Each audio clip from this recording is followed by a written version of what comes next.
नमस्कार प्रिय कर्क राशि वाले, 1 जनवरी से लेकर के 31 जनवरी के मध्य का यानी पूरे जनवरी महीने का राशिफल लेकर के मैं एस्ट्रोलॉजर डॉक्टर रवि गुप्ता आपके समक्ष प्रस्तुत हो चुका हूं। प्रिय कर्क राशि वाले, आज मैं आपको बताऊंगा कि पूरा का पूरा जनवरी महीने का शुरुआत यानी नए वर्ष का जो पहला महीना है, इसका आपके जीवन पे ग्रहों के अनुसार क्या फर्क पड़ेगा, जिसमें मैं आपके कर्म क्षेत्र, विदेश यात्रा, भाग्य, संपत्ति, सभी चीजों का जो आपके जीवन में महत्वपूर्ण भूमिकाएं निभाती हैं, सभी चीजों का मैं चर्चा करूंगा। तो प्रिय कर्क राशि वाले, चलिए सबसे पहले मैं प्रारंभ करता हूं कि आपके जीवन में 1 जनवरी से 31 जनवरी के मध्य में यानी पूरे महीने में कर्म क्षेत्र का क्या हाल रहेगा। प्रिय कर्क राशि वाले, आपके कर्म क्षेत्र का मालिक जो है वहां पे फिलहाल राहु विराजमान है और अधिपति जो होते हैं आपके कर्म क्षेत्र का वह मंगल होते हैं जो आय स्थान में विराजमान है। ये एक इत्तेफाक है कि जनवरी महीने में सिर्फ 4 ग्रहों का गोचर होगा, यानी जो ग्रह जहां पे विराजमान है उसका फल निश्चित तौर पे बढ़ने वाला है। ऐसे तो नवंबर महीने पूरे वर्ष जो है राहु यहां पे विराजमान है, तो निश्चित तौर पे जनवरी के महीने में राहु आपके कर्म क्षेत्र पे ही रहेंगे। कर्म क्षेत्र का राहु जो है आपके जीवन में निश्चित तौर पे नए नौकरी और व्यवसाय के अच्छे अवसर को प्रारंभ करेगा। बड़े बड़े लोगों से आपके जीवन में संपर्क स्थापित कराएगा। क्योंकि राहु मेष राशि में बैठे हुए हैं, तो मेष राशि के अधिपति मंगल आय स्थान पे पूरे महीने गोचर करेंगे, यानी कर्मेश का अधिपति भी अगर मजबूत हो जाए और वह आय क्षेत्र में चला जाए और निश्चित तौर पे पंचम स्थान को अपनी 7वीं दृष्टि से देखे, तो पूरे महीने लॉटरी, सट्टा, शेयर मार्केट से रिलेटेड आपको अच्छे ऑप्शन मिलेंगे। अगर किसी कारण से नौकरी व्यवसाय में किसी प्रकार के केस मुकदमा या परेशानियां हो रही थी, उससे रिलेटेड समस्याओं को भी यह दूर करेगा। किसी प्रकार का कोई नए जॉब वगैरह को लेकर कोई अच्छे रिजल्ट आने वाले हैं, उसमें भी यह बहुत ही अच्छा परिणाम देने वाला रहेगा। उसके बाद क्योंकि आय स्थान पे विराजमान होने के कारण विदेशों से एक्सपोर्ट इंपोर्ट का जो व्यापार है या नौकरी से रिलेटेड अगर आपका विदेशों में अपॉर्चुनिटी नहीं मिल पा रही थी, तो उससे रिलेटेड मिलने की संभावनाएं भी निश्चित तौर पे बढ़ जाएगी। हालांकि देखिए 17 जनवरी को शनि कुंभ राशि में प्रवेश करके तीसरी दृष्टि से वह कर्म क्षेत्र को देखेंगे। तो जब यह अष्टम स्थान पे विराजमान होकर के तीसरी दृष्टि से कर्म क्षेत्र को देखेंगे, तो यहां पे ऑलरेडी राहु विराजमान है। तो जब यहां पे ऑलरेडी राहु विराजमान है, तो राहु जो है यह कर्म क्षेत्र में शुभ फलदायी होगा, लेकिन शनि की यहां पे नीच दृष्टि हो जाएगी, जिस कारण से राहु के बल को निश्चित तौर पर शनि बढ़ाएंगे। अतः 17 जनवरी के बाद आपके कर्म क्षेत्र में और जबरदस्त बढ़ोतरी, उन्नति और तरक्की दिखेगा। लेकिन क्योंकि शनि की यहां पे नीचस्थ राशि मेष होगी, तो आपके सीनियर अधिकारी, व्यापार में बड़े कस्टमर और पिता से तालमेल बेहतर बना के रखना पड़ेगा, नहीं तो शनि थोड़ा सा डैमेज कर सकता है। क्योंकि कर्क लगन में शनि मार्केश होता है, कर्क राशि में शनि मार्केश होता है। अगर मैं बात करूं विदेश यात्रा का हाल कैसा है, तो विदेश यात्रा कारक स्थान पे स्वयं जो है बृहस्पति विराजमान है। और दूसरी महत्वपूर्ण बात क्या है कि आय स्थान पे मंगल विराजमान है। द्वादश स्थान का मालिक सूर्य के साथ विराजमान होकर के बुध आदित्य योग की स्थिति में है, जिसका अर्थ यह हुआ कि आपके जीवन में जनवरी महीने में निश्चित तौर पे विदेश जाने का योग है। लेकिन बुध 18 जनवरी से मार्गीय अवस्था में आएंगे, यानी इस महीने विदेश जाने के संजोग बहुत ही अच्छे हैं। क्योंकि मिथुन राशि पे सूर्य की भी दृष्टि रहेगी 14 जनवरी तक, लेकिन 18 जनवरी के बाद विदेश जाने की संभावनाएं बहुत ही तीव्र है। विदेश से आना चाहते हैं तो बहुत ही तीव्र है, यानी 18 जनवरी के बाद विदेश जाने की संभावनाएं बढ़ जाएंगी। यानी अगर आपको विदेश जाने से रिलेटेड कोई भी प्लानिंग करना है, तो आप 18 जनवरी के बाद कीजिए, आपके लिए बहुत ही ज्यादा बेहतर रहने वाला रहेगा कर्क राशि वाले।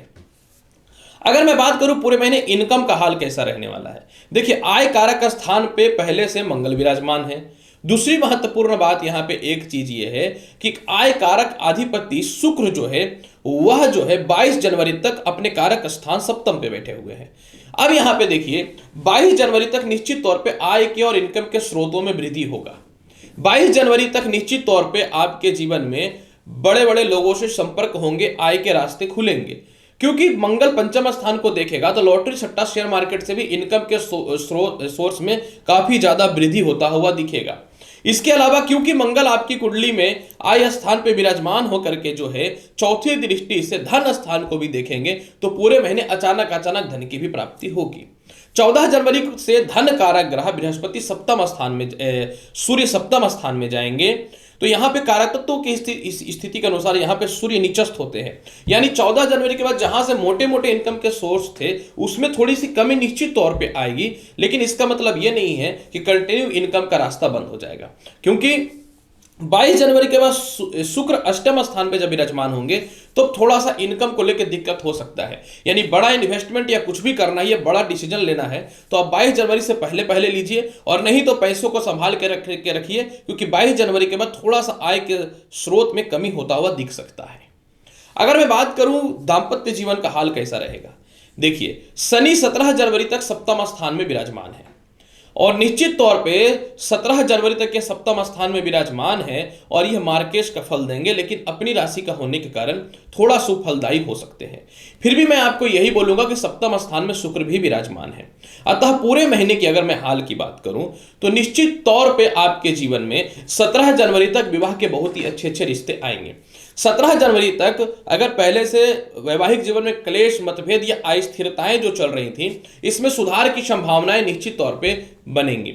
17 जनवरी के बाद फिर आपके जीवन में निश्चित तौर पे बड़े बड़े लोगों से संपर्क स्थापित होगा, जो आपके विवाह को लेकर के जो है एक अच्छे रास्तों को, एक अच्छे आयाम को खोलने वाले रहेंगे। यानी घर के जो बड़े सदस्य हैं या रिश्तेदारों में जो बड़े सदस्य हैं, वो लोग भी आपके विवाह को लेकर के इस बार सपोर्ट कर देंगे। लेकिन एक बात मैं अवश्य यहां पे बताना चाहूंगा कर्क राशि वाले, क्योंकि देखिए 14 जनवरी के बाद सूर्य सप्तम स्थान में चले जाएंगे, और सातवें घर में सूर्य विवाह को निश्चित तौर पे डैमेज करता है। अतः इस समय विवाह के रिश्ते तो बहुत आएंगे, इसमें कोई शक नहीं है। मतलब जिनका विवाह ऑलरेडी नहीं हो पाया है, 14 जनवरी के बाद इनके विवाह के रिश्ते निश्चित तौर पर बहुत आएंगे। लेकिन 14 जनवरी के बाद फिर जो है निश्चित तौर पर सूर्य विराजमान हो जाएंगे, तो पहले से जिनका दांपत्य जीवन चल रहा है इसमें थोड़ी बाधाएं हो सकती हैं, तो आपको इसमें थोड़ा ध्यान देने की आवश्यकता रहेगी। अगर मैं बात करूं लव लाइफ की स्थिति कैसी रहेगी, तो पूरे महीने प्रेम से विवाह के योग में काफी अच्छा ग्रोथ देखने को मिलेगा, इसमें कोई शक नहीं है। पूरे महीने जो है आपके लव लाइफ की स्थितियों में बहुत ही अच्छा सुधार आएगा, बल्कि 14 जनवरी के बाद लव लाइफ में इतना अच्छा सुधार आएगा कि प्रेम से विवाह के योग और बढ़ना आप चालू कर दीजिएगा। अगर मैं बात करूं पूरे महीने संपत्ति का क्या हाल होने वाला है, देखिए संपत्ति कारक शुक्र सप्तम स्थान में विराजमान है, जो इनका कारक तत्व स्थान होता है, और संपत्ति स्थान को कोई भी ग्रहों का कोई विशेष प्रभाव भी नहीं पड़ रहा है। 22 जनवरी तक भूमि, मकान, वाहन, संपत्ति का बहुत बेहतर योग देखते हुए मिलेगा। 22 जनवरी के बाद शुक्र अष्टमेश हो जाएंगे, तो भूमि, मकान, वाहन को लेकर थोड़ी सी दिक्कतें हो सकती हैं, थोड़ा विवाद हो सकता है, अस्थिरताएं हो सकती हैं, परेशानियां हो सकती हैं, तो आपको इस मामले में थोड़ा सावधान रहने की आवश्यकता रहेगी। इसके बाद अगर मैं बात करना चाहूं तो इसके बाद में जैसा कि देख पा रहा हूं कि आपकी कुंडली में शिक्षा संतान कारक कौन है, तो मंगल है। इस महीने शिक्षा संतान कारक बहुत ही बेहतर योग है, क्योंकि पंचम स्थान के अधिपति मंगल पूरे महीने जो है वह पंचम स्थान पे दृष्टि डालेंगे, जो इनकी स्वयं की राशि है। अतः मैं आपको स्पष्ट तौर पे बताऊं, पूरे महीने उच्च शिक्षा का लाभ है, संतान सुखों में वृद्धि है, संतान कंसीव होने से रिलेटेड गुड न्यूज मिलेगा। लेकिन सेकंड संतान की बात करूं तो सेकंड संतान का स्वास्थ्य 22 जनवरी के बाद थोड़ा सा डिस्टर्ब हो सकता है। सेकंड संतान को के कारण 22 जनवरी के बाद थोड़ी सी परेशानियां हो सकती हैं। अगर मैं बात करूं कि कोई भी कॉम्पिटिटिव एग्जाम वगैरह को लेकर के रिजल्ट की क्या स्थिति है, तो इस महीने बहुत ही बेहतर रहेगा, आपको प्रयास करना चाहिए, और अगर आपके संतान दूर है तो वह भी आपके पास आ जाएंगे। अगर मैं बात करूं स्वास्थ्य का हाल कैसा है, निश्चित तौर पे 22 जनवरी के बाद थोड़ा सा हृदय से रिलेटेड, गले से रिलेटेड समस्याएं देखने को मिलेंगी, थोड़ी सी पेट और पैरों की समस्याएं देखने को मिल सकती हैं। अदरवाइज पूरे के पूरे महीने आपका हेल्थ इशू नहीं होने वाला है, बहुत ही अच्छा रहने वाला है। उपाय के तौर पे क्या करना चाहिए कर्क राशि वाले, पूरे महीने उपाय के तौर पे आपको जो है निश्चित तौर पे क्या करना चाहिए मैं बता दूं, पूरे महीने आपको जो है भगवान शिव चालीसा का पाठ करना चाहिए।